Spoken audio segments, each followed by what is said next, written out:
Welcome back to our channel. Today, we will explore one of the most mysterious and horrifying cases in American criminal history, the case of the Zodiac Killer. Why has this murderer become a nightmare for many generations? Why has his identity not yet been determined? Let's delve into these unsolved mysteries and attempt to decode them. In the late 1960s and early 1970s, a serial killer spread terror and fear throughout Northern California. He called himself Zodiac and sent a series of cryptic letters and threats to newspapers and the police, challenging them to uncover his identity. To this day, more than half a century later, the true identity of the Zodiac Killer remains unknown, making this case one of the greatest mysteries in the history of crime. What made the Zodiac Killer so infamous and mysterious?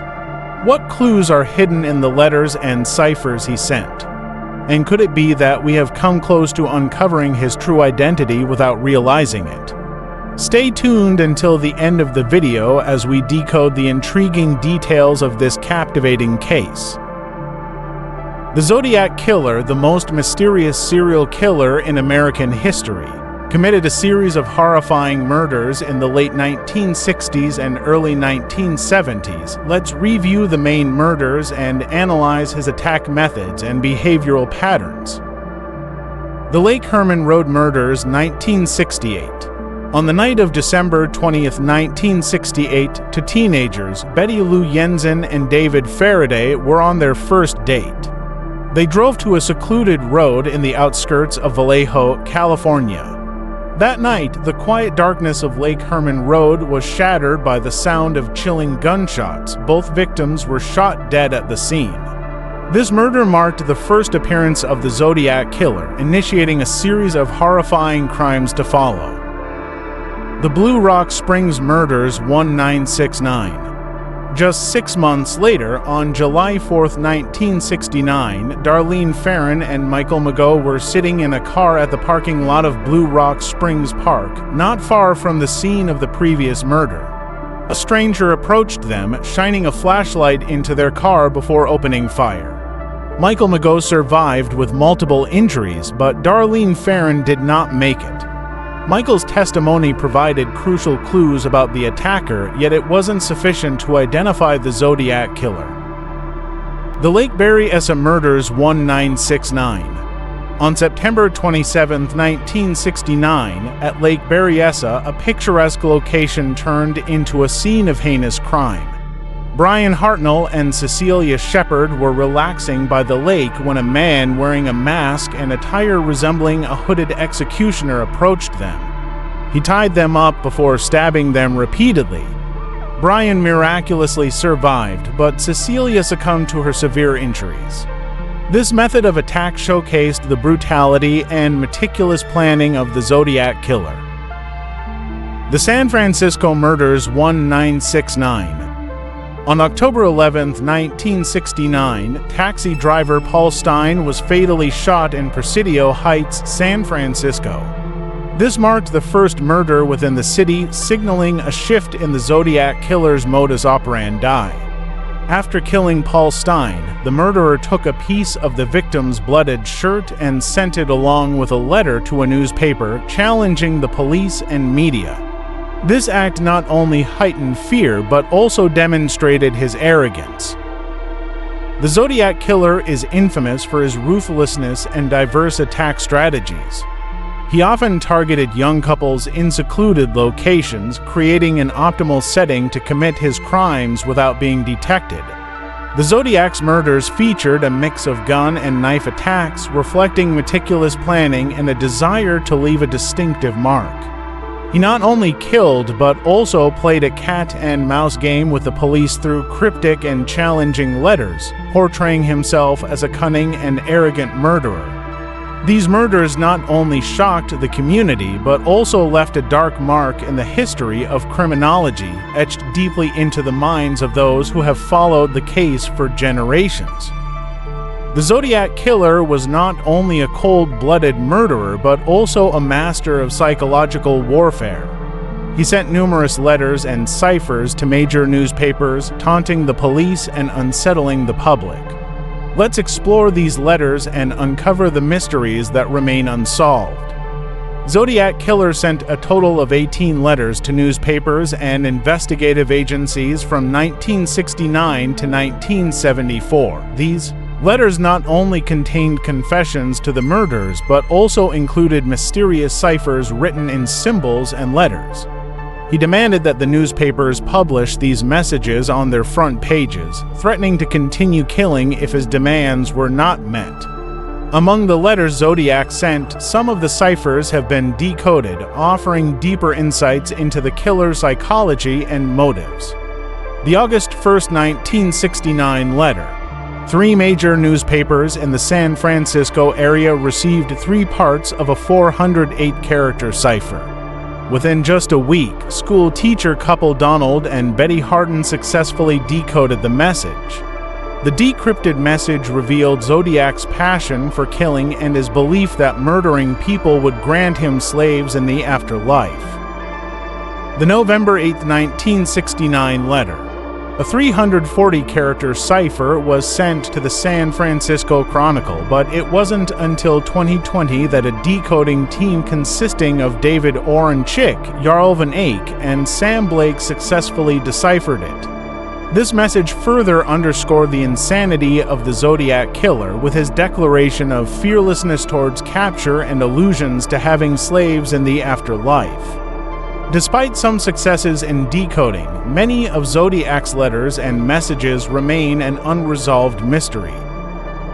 The June 26, 1970 letter.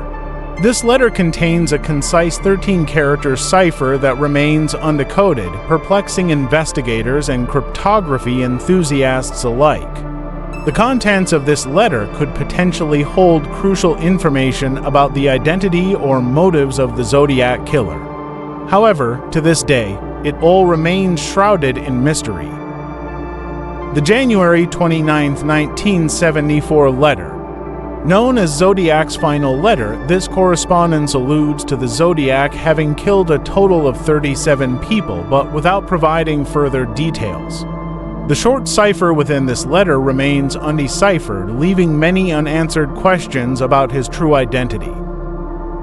The letters and encoded messages of the Zodiac Killer were not just tools for him to assert power and challenge law enforcement, but also integral parts of his mysterious narrative. Over 50 years later, these mysteries remain intact, awaiting decryption by those capable of shedding light on them. The Zodiac Killer case is not only shocking due to the brutality of the murders, but also because of the complexity and mystery surrounding his identity. Over the decades, investigators have proposed many suspects, yet none have been convicted. Let's review the main suspects and analyze the evidence against or excluding each one. Arthur Lee Allen. Arthur Lee Allen is one of the most famous and thoroughly investigated suspects. He was a teacher, and many details of Allen's life matched the descriptions of the Zodiac Killer. Allen lived near the areas where the murders occurred, and his friends and family reported strange and suspicious remarks he made. In 1971, Allen admitted to owning a Zodiac brand watch, which matched the killer's nickname. In 1991, a surviving victim identified Allen as the attacker. However, fingerprints and DNA samples from Zodiac's letters did not match Allen's, and his handwriting did not match the letters attributed to the Zodiac. Allen also had an alibi for at least one of the murders. Richard Gajkowski. Richard Gajkowski, a journalist, was also considered a potential suspect. He had several traits and behaviors that matched descriptions of the Zodiac Killer. Gajkowski worked at a small newspaper where one of Zodiac's letters was sent. Some individuals recognized Gajkowski's voice from phone calls believed to be from the Zodiac. Gajkowski also lived in the area where the murders occurred. However, there is no direct physical evidence linking Gajkowski to the murders, and his DNA did not match the DNA samples collected from Zodiac's letters. Lawrence Kane. Lawrence Kane was a businessman with a criminal record and a history of mental illness. Kane lived near the areas where the murders occurred, had a history of violence, and had a criminal record. A witness in the Lake Berryessa attack identified Kane. However, Kane's fingerprints and DNA did not match the evidence from Zodiac's letters, and he also had an alibi for some of the murders. Ross Sullivan is another suspect with many traits matching those of the Zodiac Killer. He worked at a library near the site of the first murder. Sullivan had an appearance and behavior matching descriptions of the Zodiac, was absent without reason during the times of the murders, and had a particular interest in ciphers and the ability to write codes. However, Sullivan was never linked to the murders through physical evidence, and his DNA did not match the DNA samples from the letters. In addition to the main suspects, many others have been suspected in the Zodiac Killer case, but there hasn't been enough evidence to charge anyone. Investigators continue to search for and analyze new evidence in hopes of solving this case. The Zodiac Killer case not only had a profound impact on the society and psyche of the people at the time, but also left a significant mark on popular culture. The image of this mysterious killer has inspired numerous works of art, films, and books. This case has become iconic in popular culture, not only because of the horrific crimes, but also because of the mystery surrounding his identity. The image of a murderer with unsolved codes and challenging letters has inspired many filmmakers, writers, and artists. One of the most famous works about this case is the film Zodiac 2007, directed by David Fincher. The film is based on the book by Robert Graysmith, a journalist who investigated the Zodiac Killer case for many years. Zodiac not only reenacts the murders, but also deeply portrays the investigation process and the psychological impact of the case on those involved. Besides the film Zodiac, many other works explore this subject, including books, television shows, and comic books. The book Zodiac Unmasked by Robert Graysmith delves deeper into the details of the case and the suspects Graysmith believes are the most plausible. The television show Unsolved Mysteries has featured several episodes focusing on the Zodiac case, attracting millions of viewers and encouraging them to participate in solving the remaining mysteries. Comic books and graphic novels. Several comic book authors have created works inspired by the Zodiac Killer, blending elements of crime and fiction to craft compelling stories. The impact of the Zodiac Killer case on popular culture is a testament to the allure and powerful influence of true crime stories. Works inspired by the Zodiac not only keep the story alive, but also offer new perspectives on the case, helping us gain a deeper understanding of the complexities of criminal psychology and the investigative process.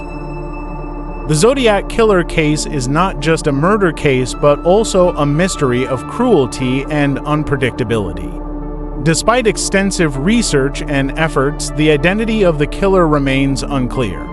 However, public interest and the dedication of investigators persist, with the hope that one day we will find the final answer to this case. Thank you for watching this video and taking the time to learn about the Zodiac Killer case with us. Please leave your thoughts in the comments section and ask any questions if you have more curiosities about this case. Don't forget to like and share the video to spread more information about the Zodiac Killer case to a wider audience.